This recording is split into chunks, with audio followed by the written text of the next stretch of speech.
Elena Brooks thought she had found her fairy tale when millionaire Malcolm Reed swept her from the hotel corridors to glittering charity galas. But she was about to discover she was nothing more than his cruel social experiment. What started as Cinderella's dream would become her worst nightmare when she overheard the devastating truth. She was just his little project, a way to prove a point to his wealthy friends about elevating the poor. But Malcolm never expected to fall in love with his own test subject, and Elena never expected to find the strength to turn the tables on a man who thought he could play with hearts like chess pieces. When the masks finally come off, who will have the last word in this deadly game of love and deception? The maid who dared to dream, or the millionaire who underestimated the power of a woman's dignity? If you're watching this story unfold, hit that subscribe button and tell me what city you're watching from. I love connecting with viewers from around the world. Elena Brooks moved through the marble hallway like a shadow. Her cleaning cart rolled silently across the polished floor of the Ocean View Grand Hotel. The wheels whispered against the stone, a sound she had grown to love. It meant she was invisible, safe. She paused outside room 1247, checking her watch. 8:30 in the morning. The guest would be gone by now. Rich people always left early for their business meetings and fancy breakfasts. Elena knocked 3 times, waited, then used her key card. The presidential suite opened before her like a magazine picture. Floor-to-ceiling windows showed the Pacific Ocean stretching endlessly toward the horizon. The morning sun painted everything gold. She had cleaned this room dozens of times, but it still took her breath away. "Good morning, beautiful view," she whispered to the ocean. It was a silly habit, but it made her feel less alone. Elena began her routine: strip the bed, check the bathroom, dust the furniture. She worked with quiet precision, her movements graceful despite the plain uniform and comfortable shoes. Her dark blonde hair was pulled back in a simple ponytail. No makeup. She preferred to blend in. The guest had left newspapers scattered across the coffee table. Headlines about stock markets and business deals, a world she would never understand. Elena folded them neatly, noticing a coffee stain on the marble table. She sprayed cleaner and wiped it away, gone, like it never happened. She wished she could erase her own mistakes that easily. The memory tried to surface again, that horrible day 3 years ago, the restaurant, the laughter, the way everyone had stared at her like she was nothing. Elena shook her head. Not today. Today was just another quiet morning at work. She moved to the bedroom, pulling fresh sheets from her cart. The bed was huge, probably worth more than she made in 6 months. She smoothed the Egyptian cotton with careful hands, making sure every corner was perfect. Ruth had taught her that. Ruth Collins, the head housekeeper, had been Elena's mentor since the day she started working here 2 years ago. "Do it right or don't do it at all," Ruth always said. "Pride in your work means pride in yourself." Elena tucked the final corner and stepped back. Perfect. The bathroom was next. Marble everywhere, a shower big enough for 4 people, and a tub that looked like a small swimming pool. She cleaned each surface until it gleamed, replacing the towels with fresh ones, checking that every bottle and bar of soap was exactly where it should be. Her phone buzzed, a text from her younger sister Jenny. "Coffee later? I have news," Elena smiled. Jenny always had news, usually about some new guy she was dating or a job opportunity that seemed too good to be true. But Elena loved her sister's excitement about life. It reminded her that the world could still surprise you in good ways. She finished the bathroom and moved back to the main room. The newspapers needed to go in the recycling. As she gathered them, voices echoed from the hallway. "The staff here really is invisible, aren't they?" a woman's voice said. "I walked right past that cleaning girl 3 times yesterday. She might as well be furniture." Elena's hands went still. The papers crinkled in her grip. "That's the point," a man replied. "Good help stays out of sight. That's what we pay for." Their laughter faded as they passed by. Elena stood frozen, staring at the newspapers in her hands. The words on the pages blurred together, invisible, furniture. She took a slow breath, let it out. These people didn't know her. Their words said nothing about who she really was, but they still hurt. Elena finished her work quickly and moved to the next room. The morning passed in her usual rhythm. Clean, tidy, disappear. She exchanged polite nods with other hotel staff, but mostly worked alone. She preferred it that way. At 11:30, she took her break in the small employee lounge. The room was nothing like the luxury upstairs. Folding chairs around plastic tables, a coffee pot that gurgled and complained, motivational posters on the walls that had seen better days. Ruth was there, eating a sandwich and reading a paperback novel. "How's your morning, sweetheart?" Ruth asked without looking up. Elena poured herself coffee. "Same as always." "That's not necessarily a bad thing." Ruth turned to Paige. "Steady work, honest pay. Nothing wrong with predictable." Elena sat down across from her mentor. Ruth was 58, with gray-streaked hair always pulled into a neat bun and eyes that seemed to see everything. She had worked at hotels for 30 years, working her way up from maid to head housekeeper. She knew every trick, every shortcut, and every way to deal with difficult guests. More importantly, she had never made Elena feel small. "Ruth," Elena said carefully, "do you ever get tired of being invisible?" Ruth looked up from her book.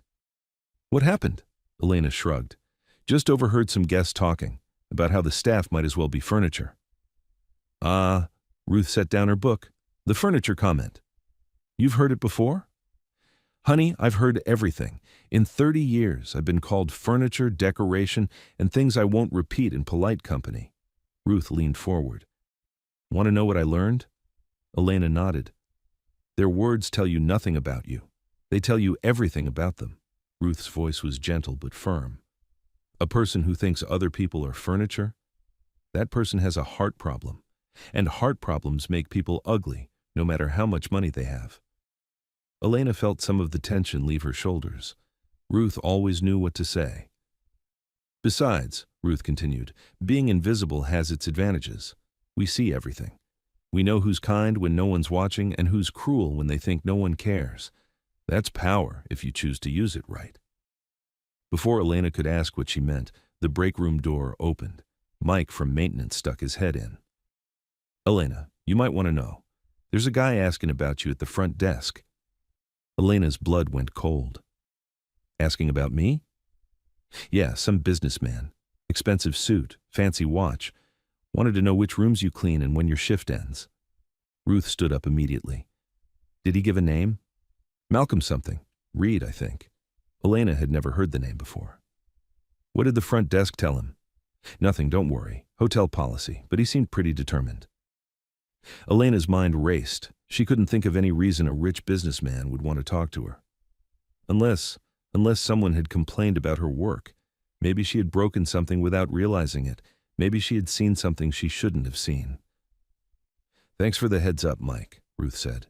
When he left, Ruth turned to Elena. "You recognize that name?" "No, I've never heard it before." "Well, he's heard yours somehow," Ruth frowned. "You haven't done anything wrong, have you?" "I don't think so." "Then we'll figure it out. Don't worry, sweetheart. Whatever this is about, we'll handle it." Elena nodded, but anxiety twisted in her stomach. She had worked so hard to stay invisible, to avoid attention. The last time someone had noticed her, really noticed her, it had ended in humiliation. She couldn't go through that again. The rest of her shift passed in a blur of worry. Every footstep in the hallway made her tense. Every time her phone buzzed, she jumped, but no mysterious businessman appeared. No angry managers called her into their offices. By 4 o'clock, she was exhausted from anxiety. Elena was cleaning her final room of the day when she heard the key card in the door. She looked up, expecting to see security or a manager. Instead, a man walked in. Tall, well-built, with dark skin and kind eyes. He wore a navy suit that probably cost more than Elena's car. His movements were confident but not arrogant. When he saw her, he stopped. "I'm sorry," he said. "I didn't realize anyone was here." Elena straightened up, suddenly aware of her messy ponytail and wrinkled uniform. "I can come back later if you need the room." "No, please, don't let me interrupt." She had never seen this guest before, but everything about him said money. The watch, the shoes, the way he carried himself. He belonged in this world of marble and luxury. Elena went back to dusting the coffee table, trying to be invisible again, but she could feel him watching her. "Beautiful view," he said, walking to the windows. "Yes, sir, it is." "Do you ever get tired of seeing the same view every day?" The question surprised her. Guests didn't usually make conversation with the cleaning staff. I don't think anyone could get tired of the ocean, Elena said carefully. He turned from the window. I'm Malcolm Reed. The name hit her like a cold wave. This was the man who had been asking about her. Elena Brooks, she replied, because politeness was automatic. I was hoping I might speak with you for a moment. Elena's grip tightened on her dustcloth. If I've done something wrong, you haven't done anything wrong. His voice was gentle. I have a question for you, more of a proposition. Elena waited, her heart pounding. There's a charity gala next weekend. Very formal, very elegant. I was wondering if you might like to attend with me. Elena stared at him. The words didn't make sense. I'm sorry? As my guest, Malcolm continued. It's a beautiful event. Great food, live music, dancing. I think you might enjoy it. Elena felt dizzy. I don't understand. It's simple. You would be my date for the evening. Elena looked down at her uniform, then back at him. Mr. Reed, I think there's been some mistake. No mistake. I clean hotel rooms. So? And she gestured at his expensive suit, the luxury suite around them. I'm what? Elena couldn't finish the sentence. She couldn't say rich or successful or completely out of my league because that would sound rude. But those were the facts. Why? She asked instead. Something flickered in Malcolm's eyes, too quickly for her to read. Because I think you would enjoy it, and because I would enjoy your company. Elena felt heat rise in her cheeks. Mr. Reed, that's very kind, but think about it, he said. No pressure. Here's my card. Call me if you're interested. He pulled a business card from his wallet and set it on the coffee table. Then he walked to the door. Have a good afternoon, Elena. And he was gone. Elena stared at the card like it might explode. Malcolm Reed, CEO, Reed Investment Group, a phone number printed in elegant script. Her hands were shaking. She finished her work mechanically, her mind spinning. This didn't happen to people like her. Rich, handsome men didn't invite hotel maids to fancy parties. There had to be some angle, some explanation she wasn't seeing. Elena found Ruth in the supply closet, counting towels. Ruth, I need to talk to you. Ruth looked up. What's wrong? You look like you've seen a ghost. The man who was asking about me, Malcolm Reed. He found me. Ruth set down her clipboard. What did he want? He asked me to a charity gala. As his date. Ruth's eyebrows shot up. His date? That's what he said. What did you tell him? Nothing. I was too shocked to say anything. He gave me his card and left. Ruth was quiet for a long moment. What do you think he really wants? I have no idea. Elena, honey, men like that don't ask out women like us without a reason. I'm not trying to hurt your feelings, but I know. Elena sank against the wall. Trust me, I know. But I can't figure out what the reason is. Maybe he's just lonely. Or maybe it's some kind of joke. The words came out bitter. Elena remembered the laughter in the restaurant 3 years ago, the way everyone had stared at her like she was a fool. Ruth studied her face. What are you going to do? Elena looked at the business card in her hand. Part of her wanted to throw it away and pretend this conversation had never happened. That would be safe. Smart.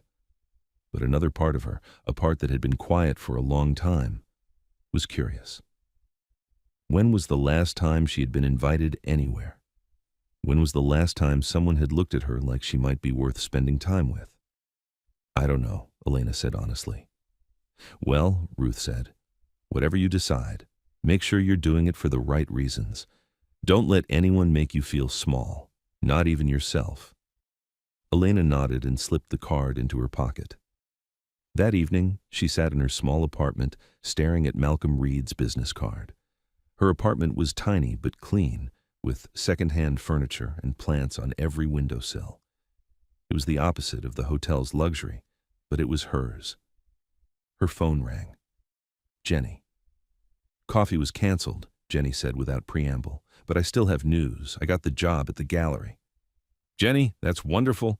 I know, I start Monday. It's only part-time, but it's a real art gallery, not some tourist trap. I'll actually get to work with serious artists. Elena smiled, feeling genuinely happy for her sister. I'm proud of you. Thanks. So what's new with you? Same old hotel routine? Elena looked at the business card again. Actually, Something strange happened today. She told Jenny about Malcolm Reed and his invitation. Jenny was quiet for so long that Elena thought the call had dropped. Jenny? A charity gala. That's what he said. Elena, this is like something out of a movie. I know, that's why I'm suspicious. Or, Jenny said slowly, maybe it's exactly what it sounds like. Maybe he just likes you. He doesn't know me. So, maybe he wants to get to know you. Elena sighed. It doesn't make sense. Love never makes sense. This isn't about love. This is about a stranger asking me to a fancy party. Potato. Elena couldn't help but laugh. Jenny had always been the optimistic one, the dreamer. After their parents died, Jenny had been the one insisting that good things were still possible. Elena had been the one making sure they paid rent. What do you think I should do? Elena asked. What do you want to do? Elena closed her eyes. What did she want? She wanted to say yes. She wanted to put on a beautiful dress and dance and pretend just for one night that she belonged in that world. But she also wanted to protect herself. She had learned the hard way what happened when you reached for things that weren't meant for you. I'm scared, she admitted. Of what? Of being humiliated again. Jenny was quiet. She knew about the restaurant, about Elena's ex-boyfriend and his friends, and the night that had left Elena afraid to trust her own judgment. Elena, Jenny said finally, you can't let one bad night ruin the rest of your life. It wasn't just one bad night. It was 3 years ago, and that guy was an idiot who didn't deserve you. Elena felt tears threatening. What if this is the same thing? What if I go to this gala and everyone laughs at me? What if you don't go and you spend the rest of your life wondering what might have happened? Elena stared out her window at the city lights. Somewhere out there, Malcolm Reed was probably eating dinner at an expensive restaurant or attending some business meeting, living in a world where charity galas were normal and hotel maids were invisible. I think I'm going to call him, Elena said quietly. Really? Really. But if this goes badly, I'm blaming you. Jenny laughed. Deal. Elena hung up and picked up Malcolm's card again. The number seemed to glow in the lamplight. She dialed before she could change her mind. Malcolm Reed. His voice was warm, professional. Elena almost hung up. Mr. Reed? This is Elena Brooks. Elena, I'm glad you called. About the gala, yes? Elena took a deep breath. I would like to accept your invitation. That's wonderful. The event is Saturday evening at the Ocean View Country Club. Cocktails at 7, dinner at 8. The Ocean View Country Club. Elena had driven past it dozens of times, but never imagined she would go inside. What should I wear? She asked. Something formal, a cocktail dress or evening gown. Elena's heart sank. She didn't own anything remotely formal, but she would figure it out. I'll send a car for you, Malcolm continued. What's your address? Elena gave him her address, feeling surreal. A car, like in movies. I'm looking forward to it, Malcolm said. Me too, Elena replied, and realized she meant it. After she hung up, Elena sat in her quiet apartment and wondered what she had just gotten herself into. Outside her window, the city hummed with life. Somewhere in those lights, Malcolm Reed was probably planning for Saturday night. And now, impossibly, so was she. Elena pulled out her laptop and started searching for dress rental shops. If she was going to do this, she was going to do it right. For the first time in 3 years, she was going to take a chance. What could go wrong? Saturday morning arrived with gray clouds and Elena's stomach tied in knots. She had barely slept, her mind spinning between excitement and terror. The dress hung on her closet door like a question mark, navy blue with delicate beading, borrowed from a rental shop downtown. It was beautiful and completely unlike anything she had ever worn. Ruth had insisted on helping her get ready. They met at Elena's apartment at 3 o'clock, Ruth carrying a small bag of makeup and hair supplies. You look like you're about to throw up, Ruth observed, setting her bag on Elena's kitchen table. I might, Elena admitted. Ruth, what if I don't know how to act? What if I use the wrong fork or say something stupid? Honey, you have beautiful manners and more common sense than half those rich folks put together. Ruth pulled Elena toward the bathroom. Now sit down and let me work some magic. Elena sat on the closed toilet seat while Ruth brushed out her hair. The older woman's hands were gentle but sure. Tell me again why you think this man asked you, Ruth said. I have no idea. That's what scares me. Have you considered that maybe he just likes you? Elena met Ruth's eyes in the mirror. People like him don't just like people like me. Says who? Says reality. Says every movie, every book, every… Elena. Ruth's voice was firm. You are a beautiful, intelligent, kind woman. Any man would be lucky to spend an evening with you, rich or poor. Elena wanted to believe that. But 3 years ago, she had believed she was good enough for David. She had believed his friends would accept her. She had believed love could bridge any gap. She had been wrong about all of it. What if he's embarrassed by me? Elena asked quietly. Then he's not worth your time. Ruth began braiding Elena's hair into an elegant updo. But what if he's not? What if tonight turns out to be wonderful? Elena closed her eyes and tried to imagine wonderful. She saw herself dancing, laughing, feeling like she belonged somewhere beautiful. It seemed impossible. But maybe impossible things happen sometimes. 2 hours later, Elena stood in front of her full-length mirror and barely recognized herself. Ruth had transformed her hair into something elegant and sophisticated. The makeup was subtle but perfect, bringing out her blue eyes and the gentle curve of her cheekbones. And the dress. The dress made her feel like someone else, someone confident and graceful, and worthy of fancy parties. Oh, sweetheart, Ruth breathed. You look absolutely stunning. Elena turned, watching the dress shimmer in the light. I feel like Cinderella. Good. Just remember, Cinderella didn't need the prince to save her. She saved herself. A car horn honked outside. Elena's heart jumped. That's my ride. Ruth squeezed her hands. You call me the minute you get home. I want to hear everything. What if? No what ifs. You're going to have a beautiful evening because you deserve beautiful evenings. Now go. Elena grabbed her small purse, also borrowed, and walked to the door. Through the window, she could see a sleek black car waiting at the curb. The driver stood beside it, wearing a crisp uniform. This was really happening. Elena took a deep breath, opened the door, and stepped into the evening air. The ride to the Ocean View Country Club took 20 minutes through the wealthy part of town. Elena watched mansions and perfectly manicured gardens roll past the window. This wasn't her world, but tonight she was going to pretend it was. The country club sat on a bluff overlooking the ocean. It was all white columns and perfect landscaping, with valets in red jackets waiting to park expensive cars. Elena's stomach fluttered as their car pulled up to the entrance. The driver opened her door. Have a lovely evening, miss. Elena stepped out and immediately felt the eyes of other guests on her. Women in designer gowns and men in perfect tuxedos moved through the entrance in small groups, their conversation a low hum of confidence and privilege. She didn't belong here. Elena. She turned and saw Malcolm walking toward her. He wore a black tuxedo that fit him perfectly, making him look even more handsome than she remembered. But it was his smile that made her breath catch, warm and genuine, like seeing her was the best part of his day. You look beautiful, he said, offering her his arm. Thank you, so do you. He laughed. Men aren't supposed to look beautiful. Handsome then, very handsome. Elena slipped her hand through his arm, trying to ignore how right it felt. They walked toward the entrance together, and she noticed how other guests nodded to Malcolm with respect and curiosity. He was clearly someone important in this world.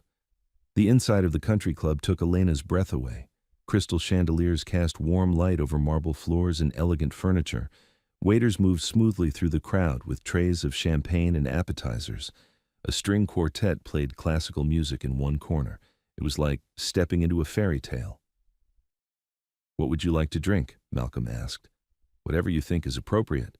He caught the attention of a passing waiter and took 2 glasses of champagne.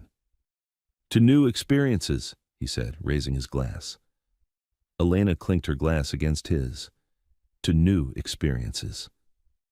The champagne was better than any wine she had ever tasted. It made her feel light and bubbly, like maybe she could float through this evening after all. Tell me about this charity, Elena said. What cause does it support? Education programs for underprivileged children, scholarships, after-school programs, that sort of thing. That's wonderful. How did you get involved? Malcolm hesitated for just a moment. My Aunt Marianne serves on the board. She convinced me to participate. Elena nodded, though something in his tone seemed off, but before she could think about it more, a woman approached them. Malcolm, darling. The woman was stunning, tall and elegant with perfectly styled blonde hair and a dress that probably cost more than Elena's monthly rent. I was hoping you'd be here tonight. Lydia, Malcolm replied, his voice polite but cooler than before. How are you? Fabulous, as always. Lydia's eyes moved to Elena with sharp curiosity. And who is this lovely creature? Elena Brooks, Malcolm said. Elena, this is Lydia Grant. Lydia extended a perfectly manicured hand. Charmed. I don't believe we've met before. Are you new to the city? I've lived here for 2 years, Elena replied. How interesting. What do you do? Elena felt the question like a trap. She could lie, pretend to be someone she wasn't, but Ruth's voice echoed in her mind. Pride in your work means pride in yourself. I work in hospitality, Elena said carefully. Oh, how lovely. Hotels? Yes. Lydia's smile became razor sharp. How refreshing to meet someone so grounded. Malcolm, you always were drawn to interesting projects. Projects. The word hit Elena like a slap. She felt heat rise in her cheeks, but before she could respond, Malcolm stepped closer to her side. Elena isn't a project, Lydia. She's my guest. Of course. How silly of me. Lydia's tone was sweet poison. Well, I simply must go find the Worthingtons. Elena, it was such a pleasure. I do hope you enjoy your first charity gala. She glided away, leaving Elena feeling exposed and foolish. Don't listen to her, Malcolm said quietly. Lydia has a talent for making everyone feel uncomfortable. But Elena was already retreating into herself. Project. The word echoed in her mind, confirming every fear she'd tried to push away. Shall we find our table? Malcolm suggested. Elena nodded, not trusting her voice. Dinner was served in an elegant ballroom with round tables covered in white linens and surrounded by fresh flowers. Elena found herself seated between Malcolm and a friendly older couple who asked polite questions about her background. She answered carefully, revealing as little as possible. The food was incredible. Courses she couldn't pronounce served on plates that were probably worth more than her weekly salary. Elena tried to eat gracefully, watching other guests for cues about which fork to use and how to hold her wine glass. She was doing fine until the speeches began. The charity's president spoke about the importance of giving back, of using privilege to help those less fortunate.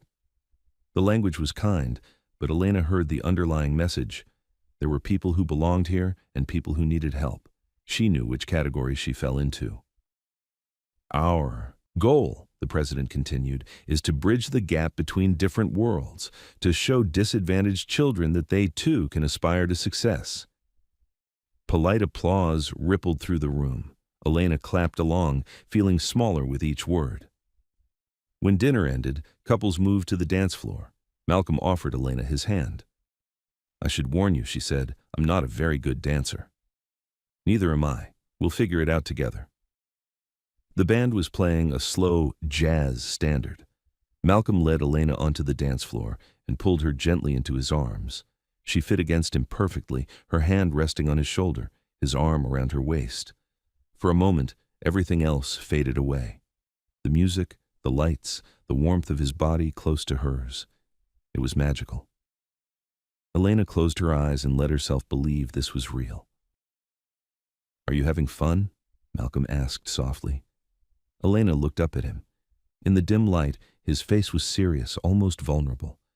It's beautiful, she said honestly, all of it. You seem quiet tonight, overwhelmed.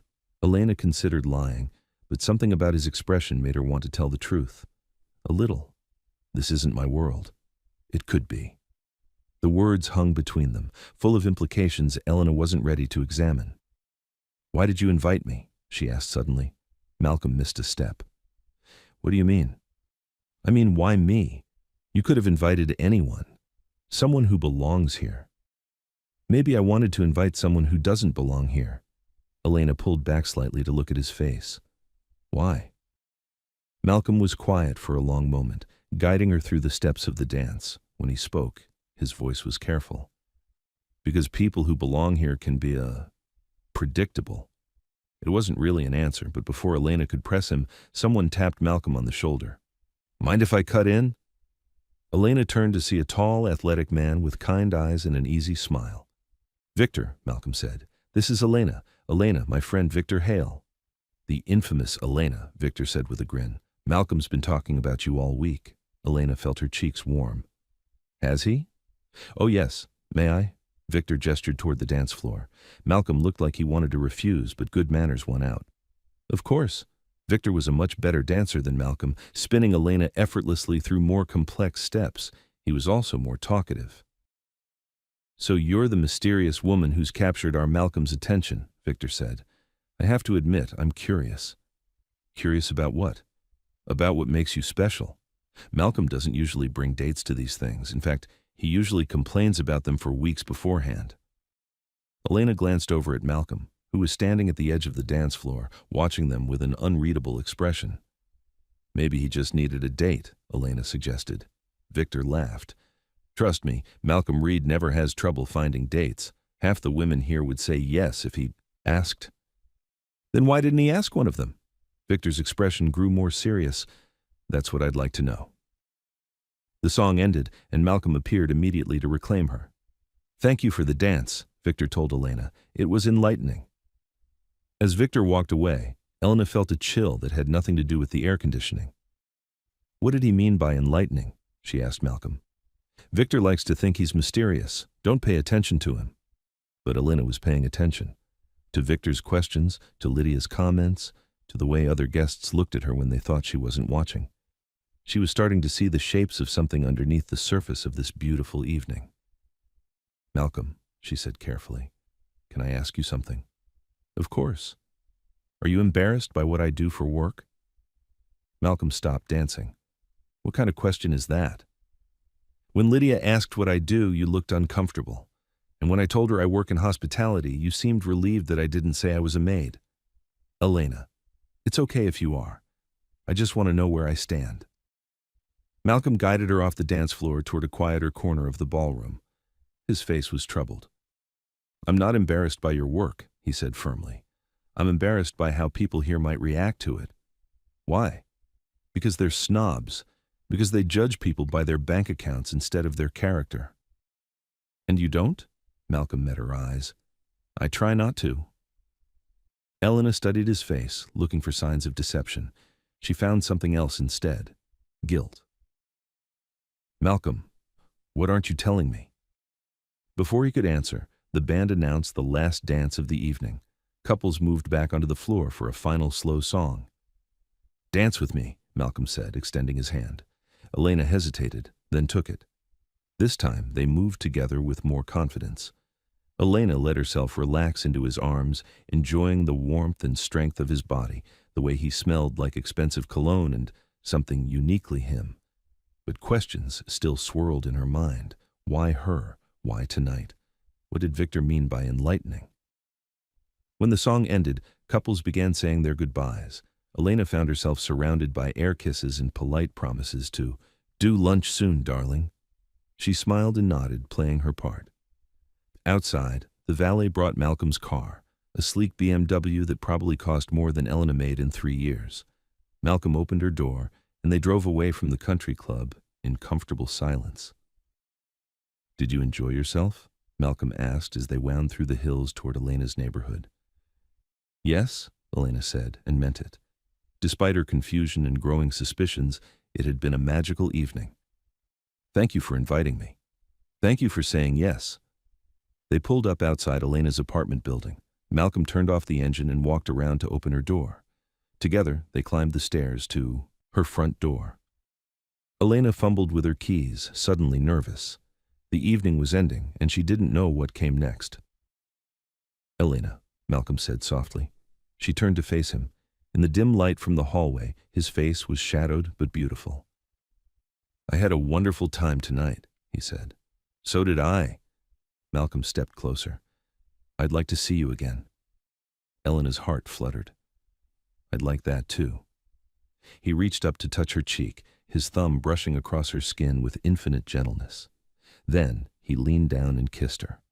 It was soft and sweet and perfect, Elena felt herself melt into him, her hands fisting in the lapels of his tuxedo.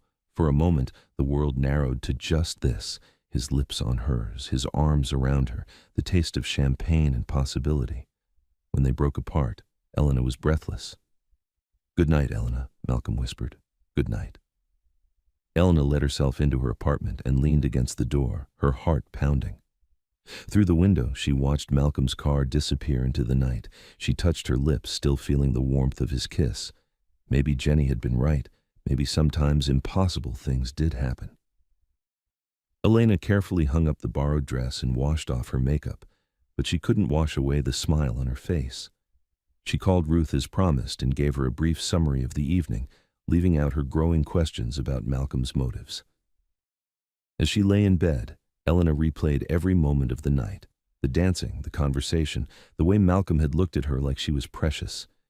It had felt real. But Lydia's words echoed in her mind. "Malcolm, you always were drawn to interesting projects." And Victor's curiosity about what made her special, and the guilt she had seen in Malcolm's eyes when she asked what he wasn't telling her.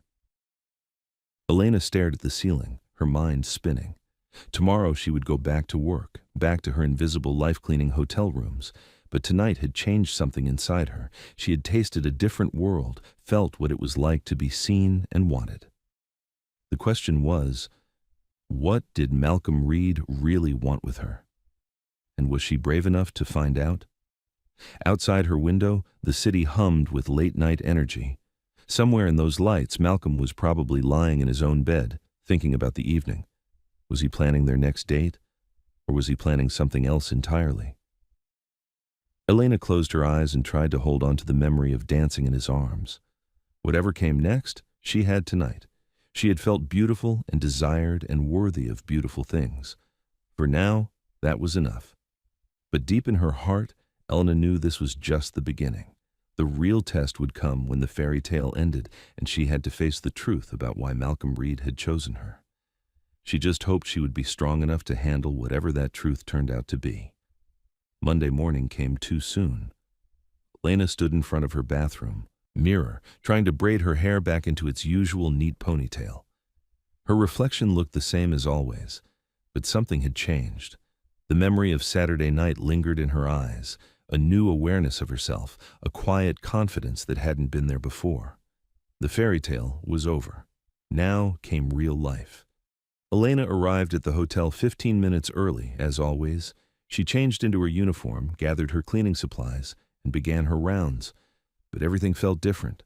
The marble hallways that had once made her feel invisible now reminded her of the country club's elegant floors. The luxury suites no longer seemed like foreign territory. She had spent an evening in that world, had belonged there, if only briefly. She was cleaning the presidential suite when her phone buzzed, a text from an unknown number. "Good morning, beautiful. I hope you slept well. Malcolm." Elena's heart skipped. She saved his number and typed back carefully. "Good morning. Thank you again for a wonderful evening." His response came immediately. "Would you like to have dinner tonight? Somewhere quiet where we can talk?" Elena stared at the message. Dinner. Just the two of them. No crowds, no distractions. The thought excited and terrified her. "I'd like that." "Perfect. I'll pick you up at 7. Dress casually." Elena smiled and put her phone away. She had a date. A real date, not a charity event or social experiment. Malcolm wanted to spend time with her, to talk with her. Maybe her growing suspicions had been wrong. Maybe this was exactly what it seemed to be. She finished her work with unusual energy, humming softly to herself. Other staff members noticed her good mood. "Someone's cheerful today," commented Maria, another housekeeper. "You win the lottery or something?" "Something like that," Elena replied. At lunch, Elena found Ruth in the break room, as usual. Ruth looked up from her sandwich and smiled. "Well, you certainly look happy. I take it Saturday went well?" Elena sat down across from her mentor. "It was wonderful, Ruth, like something out of a dream." "And? And what?" Ruth raised an eyebrow. "And what happens now? Did he ask to see you again?" "We're having dinner tonight." "Good for you." Ruth's tone was warm but cautious. "How are you feeling about all this?" Elena considered the question. Excited, nervous, confused. "Confused about what?" Elena had been trying not to think about it, but Ruth's direct question brought her concerns rushing back. About why he's interested in me. I keep waiting for the other shoe to drop. Ruth nodded slowly. That's not unreasonable, given your past experience. But Elena, not every man is David. I know that, but this feels too good to be true. Men like Malcolm don't usually notice women like me. Maybe that's exactly why he noticed you. Before Elena could ask what she meant, her phone rang. Unknown number. Elena Brooks. Miss Brooks, this is Patricia from the Ocean View Country Club. I'm calling about Saturday evening's event. Elena's stomach clenched. Is something wrong? Not at all. I wanted to thank you for attending. Your presence added such a lovely touch to the evening. Elena frowned. Thank you, that's very kind. I also wanted to let you know that several guests asked about you. They were quite taken with your grace and charm. Oh, that's nice to hear. Yes, it's always wonderful when these events bring together people from different backgrounds, create such interesting dynamics. There was something in Patricia's tone that made Elena uncomfortable, too bright, too deliberate. Well, thank you for calling, Elena said. Of course, do give Mr. Reed our regards. Elena hung up feeling unsettled. Ruth was watching her with concern. What was that about? Someone from the country club thanking me for coming Saturday night. Elena shook her head. It was weird. She made it sound like I was some kind of entertainment. Ruth's expression darkened. What exactly did she say? Elena repeated the conversation. Ruth was quiet for a long moment. Sweetheart, Ruth said finally, I want you to be careful. Careful of what? I don't know, but something about this whole situation doesn't sit right with me. Rich man asking out a maid, fancy party, mysterious phone calls. Ruth leaned forward. Just promise me you'll trust your instincts. If something feels wrong, don't ignore that feeling. Elena nodded, but her excitement about dinner had dimmed. Was Ruth right to be suspicious? Or were they both just too damaged by past experiences to believe in good things? The rest of Elena's shift dragged by. Every time her phone buzzed, she jumped, half expecting another strange call. But there were only normal texts, one from Jenny asking about Saturday night, another from her dentist confirming an appointment. At 5 o'clock, Elena went home to get ready for dinner. Malcolm had said to dress casually, so she chose dark jeans and a soft green sweater that brought out her eyes. She left her hair down in loose waves and applied minimal makeup. At exactly 7 o'clock, there was a knock at her door. Elena opened it to find Malcolm standing in her hallway, looking devastatingly handsome in jeans and a navy button-down shirt. He held a small bouquet of white roses. For you, he said with a smile. They're beautiful, thank you. Elena took the flowers, inhaling their sweet scent. Let me put these in water. Malcolm followed her into the apartment. Elena was suddenly self-conscious about her small space, her second-hand furniture, her tiny kitchen with its ancient appliances. After Saturday night's luxury, this must seem shabby to him, but Malcolm didn't look uncomfortable. He examined her bookshelf, studied the photographs on her mantel, admired the plants thriving on her windowsills. You have a lovely home, he said. It feels peaceful. Elena finished arranging the roses in a mason jar. It's not much, but it's mine. That's what makes it special. They drove to a small Italian restaurant in Elena's neighborhood. It wasn't fancy. Red checkered tablecloths, Chianti bottle candles, the smell of garlic and fresh bread. But it was warm and welcoming, the kind of place where you could talk for hours. Malcolm held her chair, ordered wine, asked about her day. He was attentive and charming, but Elena sensed something beneath his polite conversation. A tension, a watchfulness, like he was waiting for something to happen. This is very different from Saturday night, Elena observed as they shared an appetizer of bruschetta. Do you mind? I thought you might prefer something more intimate. I do, it's perfect. Elena took a sip of wine. Malcolm, can I ask you something? Anything? Why did you really ask me to the gala? Malcolm set down his wine glass. What do you mean? I mean, out of all the women you could have invited, why me? And please don't say it's because I'm beautiful or interesting. We both know there are plenty of beautiful, interesting women in your social circle. Malcolm was quiet for a long moment, studying her face. When he spoke, his voice was careful. You're right. I could have invited any number of women.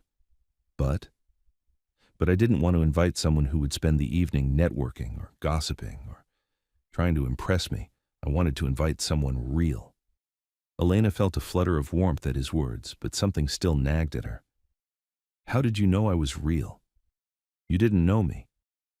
I watched you work. I saw how you treated people, how you moved through the world. There's a kindness in you, a gentleness. It's rare in my world. The warmth spread through Elena's chest. This was what she had wanted to hear, that he had noticed something special about her, that she had caught his attention for good reasons. But another part of her mind whispered, he watched you work. Like you were a specimen, like you were interesting. Their main courses arrived, pasta primavera for Elena, chicken marsala for Malcolm. They ate and talked about safer topics, books, movies, favorite places in the city. Malcolm was well-traveled and well-read, but he asked genuine questions about Elena's opinions, seemed to value her thoughts. What made you want to work in hotels? Malcolm asked.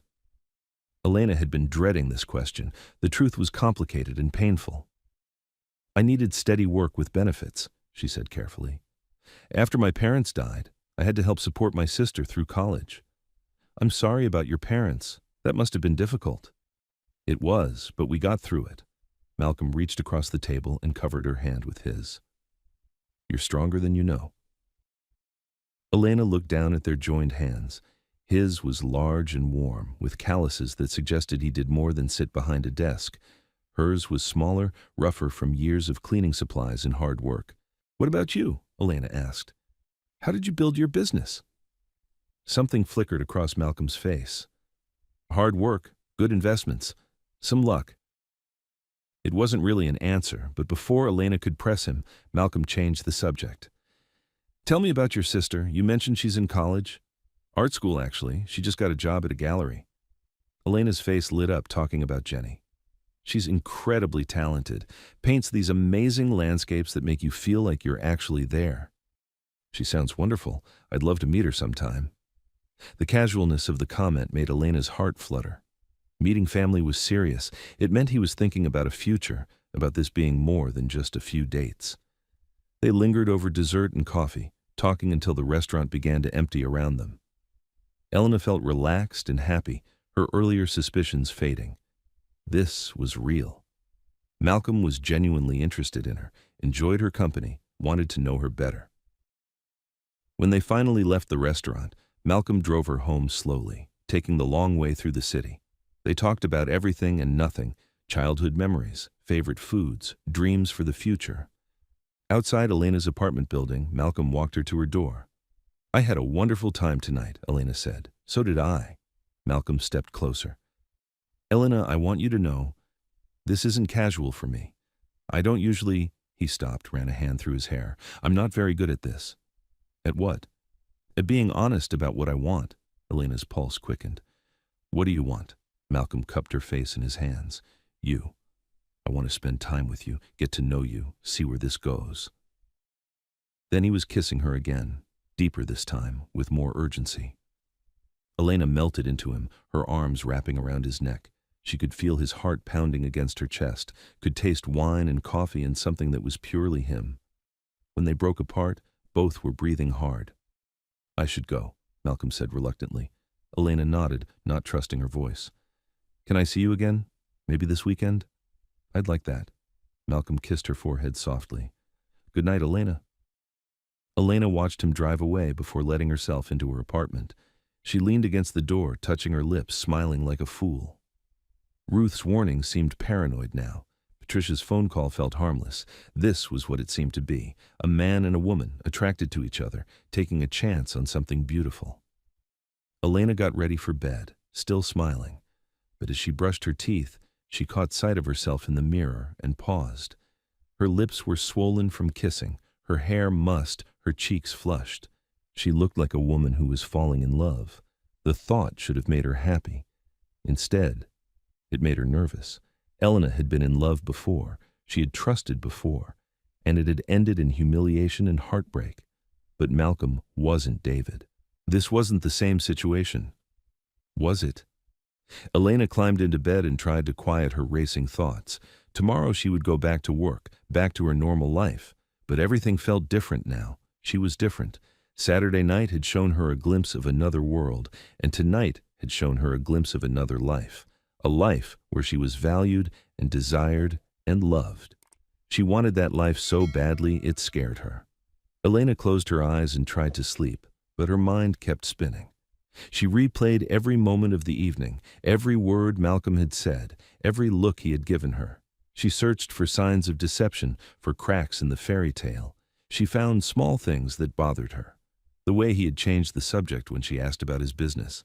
The careful way he answered some questions. The feeling that he was holding something back. But everyone held things back at the beginning of a relationship. Privacy wasn't the same as deception.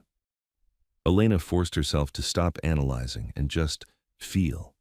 She felt happy, hopeful, alive in a way she hadn't been for years. Maybe that was enough. Maybe she could trust this, trust him, trust herself to know the difference between real affection and cruel games.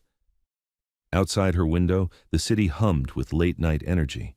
Somewhere in those lights, Malcolm was probably lying in his own bed, thinking about their evening together.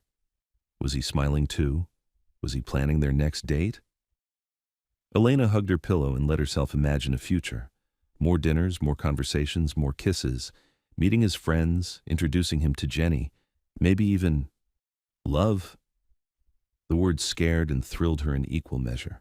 Elena drifted off to sleep with Malcolm's voice in her head, his taste on her lips, and hope blooming in her heart like flowers in spring. But in her dreams, she was back at the country club, surrounded by curious faces and whispered conversations. In her dreams, she heard laughter that sounded like mockery, saw smiles that looked like traps. In her dreams, she was dancing with Malcolm while everyone watched, waiting for her to fall. Elena woke with a start at 3 a.m, her heart racing from a nightmare she couldn't quite remember. She lay in the darkness, listening to her pulse slow, trying to shake off the feeling of being watched, of being judged, of being found wanting. It was just a dream, just nerves, just old fears trying to sabotage new happiness. Elena closed her eyes and thought about Malcolm's hands on her face, his voice saying he wanted her, his kiss gentle and sure. This was real. This was good. This was worth the risk, wasn't it? But as she finally drifted back to sleep, one question echoed in her mind. What if Ruth was right? What if she should be more careful? And what if it was already too late? The next few weeks passed like a beautiful dream Elena was afraid to wake up from. Malcolm called every day, sometimes just to hear her voice during her lunch break. They had dinner 3 more times, quiet restaurants where they could talk without interruption. Each evening, Elena learned something new about him. He loved old movies and jazz music. He had taught himself to cook during college. He sent money to his Aunt Marianne every month, even though she insisted she didn't need it. And each evening, Elena fell a little deeper. Malcolm was thoughtful in ways that surprised her. He remembered she didn't like mushrooms and ordered dishes without them. He brought her coffee from her favorite shop near the hotel. When she mentioned missing her grandmother's garden, he showed up with a small orchid for her windowsill. It reminded me of you, he said as she carefully placed it next to her other plants. Delicate but strong. Beautiful in a quiet way. Elena felt herself melting. This was the man she'd been waiting for her whole life. Kind, attentive, genuine. The doubts that had plagued her after their first dinner faded more each day. But they surfaced again on a Thursday afternoon when Elena was cleaning room 1247, Malcolm's usual suite. She was changing the towels in the bathroom when she heard the door open. "Elena," Malcolm's voice called out. "In here," she replied, stepping out of the bathroom with an armload of dirty linens. Malcolm stood in the doorway, but he wasn't alone. A tall, distinguished man with silver hair and an expensive suit stood beside him. Both men stopped talking when they saw Elena.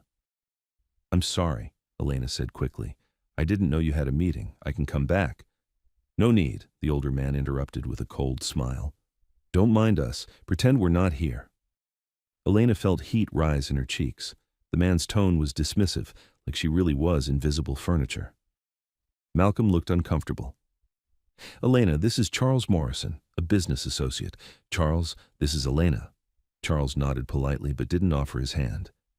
pleasure. Malcolm, shall we continue our discussion on the terrace? Of course. Malcolm caught Elena's eye. I'll call you later. Elena nodded and watched them walk toward the balcony. As soon as they thought they were out of earshot, Charles began speaking in a low voice. Really, Malcolm, you need to be more discreet. Having your little experiment see you with business associates. Charles, I'm not judging, you understand. Every man needs his diversions, but mixing business with pleasure can get complicated. Elena's blood turned to ice. Little experiment.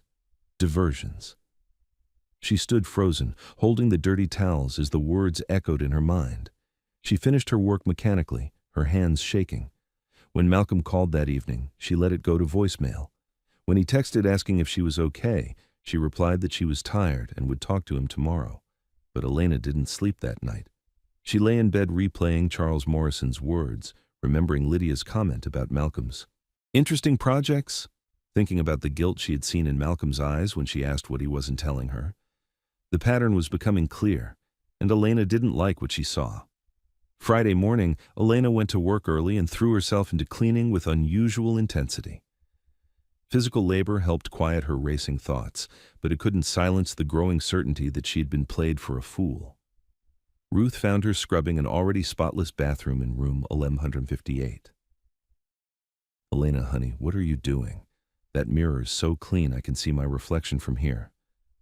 Elena stopped scrubbing and turned to face her mentor. Ruth took one look at her face and closed the door behind her. What happened? Elena told Ruth about the conversation she had overheard. Ruth listened without interruption, her expression growing darker with each word. That son of a... Ruth caught herself. I'm sorry, sweetheart. But I knew something wasn't right about this whole situation. I'm such an idiot, Elena said miserably. I actually believed he cared about me. You're not an idiot. You're a trusting person who wanted to believe the best about someone. There's nothing wrong with that. There is when it makes you stupid. Ruth moved closer and put her hands on Elena's shoulders. Listen to me carefully. You are not stupid. You are not worthless. And you are certainly not someone's experiment or diversion. Malcolm Reed is the one with the problem here, not you. Elena felt tears threatening. But I fell for it. Just like with David. I thought I had learned. This isn't the same as David, Ruth said firmly. David was a weak boy who let his friends humiliate you because he was too cowardly to stand up for what was right. This man, this is different. This is calculated. Elena wiped her eyes. What should I do? What do you want to do? Elena thought about it. Part of her wanted to hide, to pretend the last few weeks had never happened, to retreat back into her safe, invisible life. But another part, a stronger part, was angry. I want to confront him, Elena said quietly. I want him to know that I know. Ruth smiled grimly. Good. You deserve answers, and he deserves to face what he's done. That evening, when Malcolm called to confirm their dinner plans, Elena agreed to meet him. But instead of the restaurant he suggested, she asked him to come to her apartment. I'd like to cook for you, she said, amazed at how calm her voice sounded. Malcolm arrived at 7 o'clock with wine and flowers, as had become his habit. Elena let him in and accepted the gifts with a polite smile that didn't reach her eyes. Something smells wonderful, Malcolm said, following her into the kitchen. Elena had made pasta with a simple marinara sauce. Nothing fancy, nothing that required much attention. She needed to be able to focus on this conversation. They ate at Elena's small table by the window. Malcolm talked about his day, asked about hers, complimented the food. Elena responded appropriately, playing her part while she gathered her courage. Finally, as Malcolm reached for the wine bottle to refill their glasses, Elena spoke. I overheard an interesting conversation yesterday. Malcolm's hand paused. Oh? Between you and Charles Morrison, in your hotel suite. Malcolm set down the wine bottle carefully. Elena. He called me your little experiment, your diversion. Elena's voice was steady, but her hands were trembling. I'm curious, Malcolm. What exactly am I an experiment in? Malcolm closed his eyes. When he opened them, the guilt Elena had glimpsed before was written clearly across his face. It's not what you think. What is it then? Malcolm pushed back from the table and walked to the window. He stood with his back to her, shoulders tense. The morning I first saw you at the hotel, I'd just come from breakfast with some business associates. They were making jokes about the staff, saying cruel things about people who work service jobs. His voice was quiet, ashamed. I found myself wondering what would happen if I brought someone like you to one of their events, if they would still be so smug when faced with your dignity and grace. Elena felt like she had been slapped. Someone like me. Elena, please let me explain. Someone like me, Elena repeated, standing up. A poor person. A servant. Someone so far beneath their notice that it would be amusing to watch their reaction. Malcolm turned around. It wasn't like that. Wasn't it? Elena's voice was getting louder. You invited me to that gala to prove a point, to show your rich friends that even a maid could clean up nice and behave properly. I was your social experiment. At first, Malcolm admitted, but Elena, everything changed once I got to know you. What I feel for you now, it's real. Elena laughed, but there was no humor in it. What you feel for me now? You mean after you confirmed that your little test worked? After you proved that Cinderella could go to the ball and fool the prince? You didn't fool anyone. You were yourself and you were magnificent. I was a project, Elena's voice cracked. I was something for you to fix and dress up and show off. Did you tell your friends? Did you all have a good laugh about the maid who thought she belonged at a charity gala? I would never. Charles Morrison knew. He called me your little experiment to your face, and you didn't correct him. Malcolm ran his hands through his hair. Charles is an ass. I should have said something, but you didn't want to blow your cover. You didn't want him to know that your feelings for your pet project had gotten complicated. Stop calling yourself that. Why? It's what I am, isn't it? Elena was crying now, but her voice remained strong. The poor girl you decided to elevate as an act of charity. How generous of you, Mr. Reed. How noble. Malcolm stepped toward her. Elena, please. Yes, my initial reasons for inviting you were wrong. I admit that. But I fell in love with you. Love? Elena backed away from him. You don't love me. You love the idea of me. You love having a project that makes you feel good about yourself. That's not true, isn't it? Tell me, Malcolm, did you ever plan to introduce me to your real friends, your family, or was I going to remain your secret little social experiment? Malcolm's silence was answer enough. Elena walked to her front door and opened it. I think you should leave. Elena, if you'll just let me explain. Explain what? How you decided to play with a poor girl's heart for your own entertainment? How you made me believe someone could actually want me for who I am? Elena's voice broke. There's nothing left to explain. Malcolm walked slowly to the door. I never meant to hurt you. But you did. You made me trust you. You made me believe. Elena couldn't finish the sentence. Malcolm paused in the doorway. For what it's worth, everything I told you about my feelings was true. I do love you, Elena. More than I've ever loved anyone. Elena met his eyes. Then you should have told me the truth from the beginning. You should have trusted me enough to be honest. You're right. I should have. I was a coward. Yes, Elena said quietly. You were. Malcolm looked like he wanted to say something else, but Elena stepped back and closed the door. She leaned against it, listening to his footsteps fade down the hallway, and then she broke down completely. The sobs came from somewhere deep inside her, carrying all the pain and humiliation and broken trust of the past few weeks. She had been so careful, so guarded, and yet she had walked straight into another trap, worse than David's betrayal, because this time she had been older, supposedly wiser. She should have known better. Elena cried until she had no tears left, then sat on her couch surrounded by the evidence of Malcolm's deception.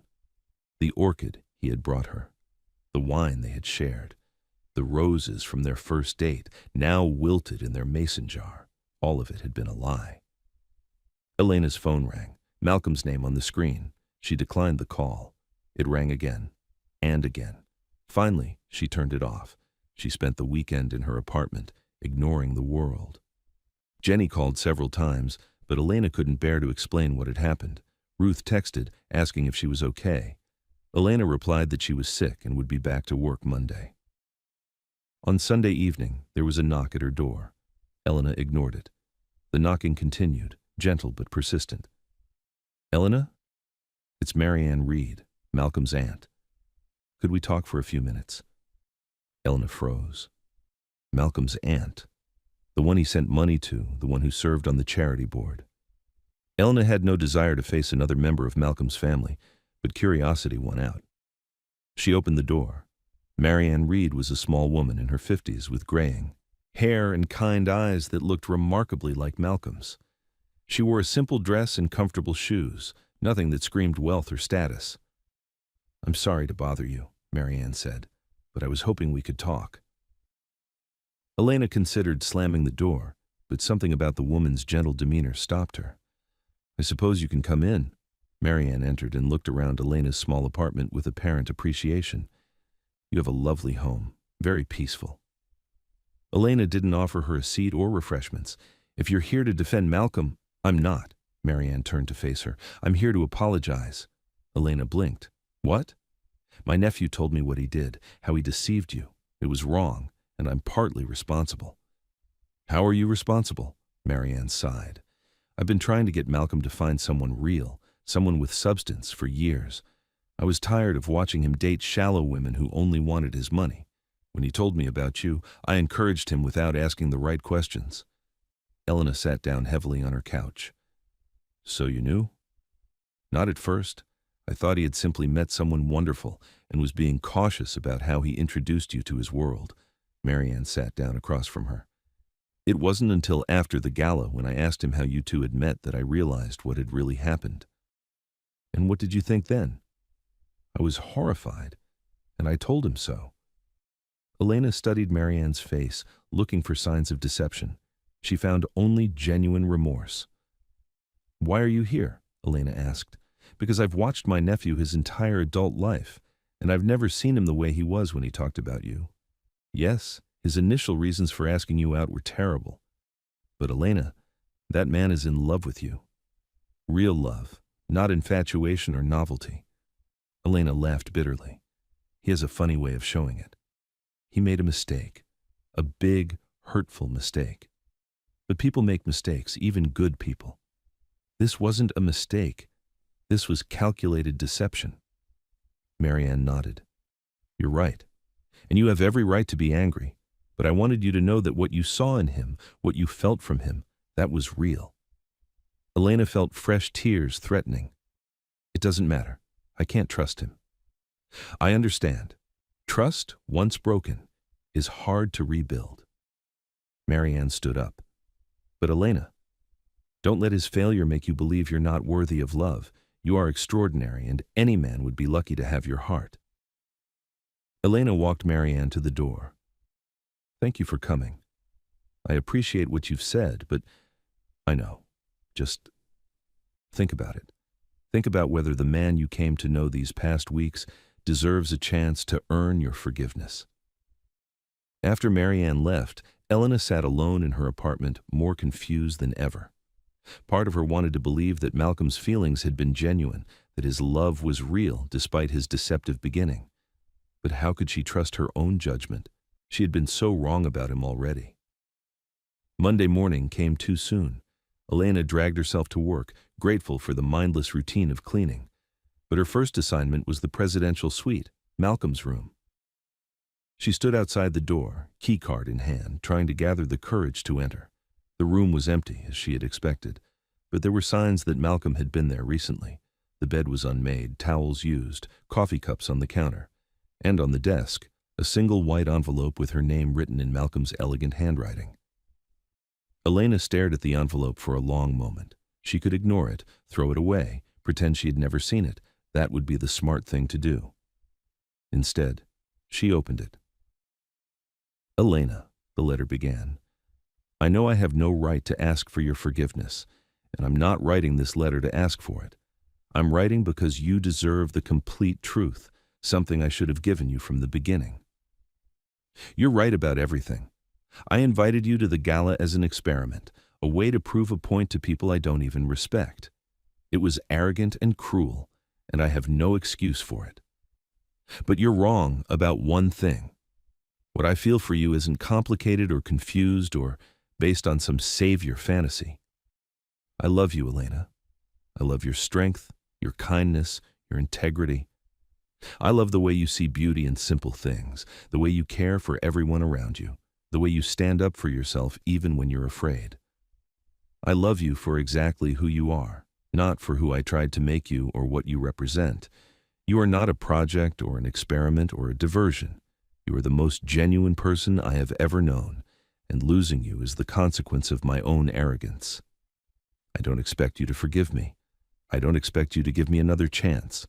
I just wanted you to know that every moment we spent together, every conversation, every kiss, all of it was real for me.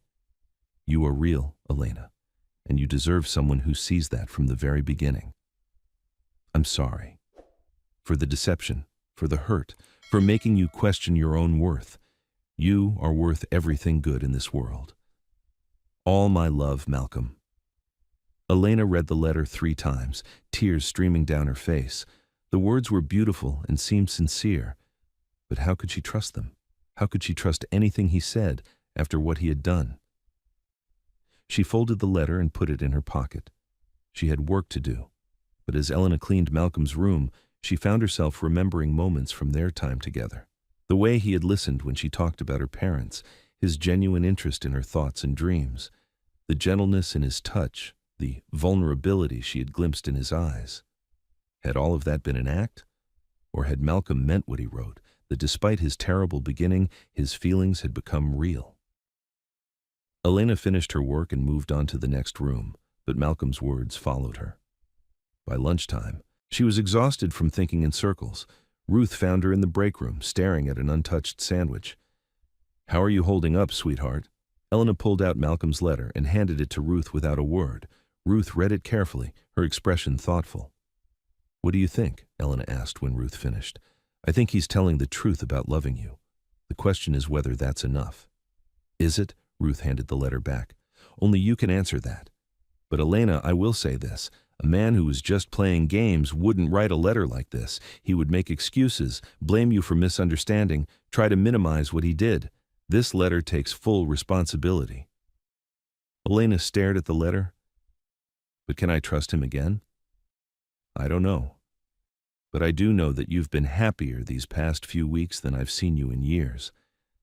And I know that real love, the kind that changes people, is rare." Elena spent the rest of her shift thinking about Ruth's words. When she got home, she found another envelope under her door. This one contained a single sheet of paper with an address and a time. Saturday, 2 p.m. Please come. M. Elena stared at the address. She didn't recognize it, but she could look it up. The question was whether she wanted to. Did she want to give Malcolm a chance to explain? Did she want to risk her heart again? Or was she ready to close this chapter of her life and move on? Elena sat by her window as evening fell, Malcolm's letter in one hand and the new address in the other. Outside, the city hummed with life. People were falling in love, breaking up, taking chances, playing it safe. Everyone trying to figure out how to be happy. What would make her happy? Staying safe in her small world or risking her heart one more time? Elena looked at the orchid Malcolm had given her, still blooming on her windowsill despite everything that had happened. Delicate but strong, he had said. Beautiful in a quiet way. Maybe that was exactly what she needed to be now. Strong enough to face the truth, whatever it was. Strong enough to make the right choice for herself. Elena folded both letters and put them in her drawer. She would decide tomorrow whether Saturday at 2 p.m. was a chance worth taking. But deep in her heart, she already knew what she was going to do. The question was whether she was brave enough to do it.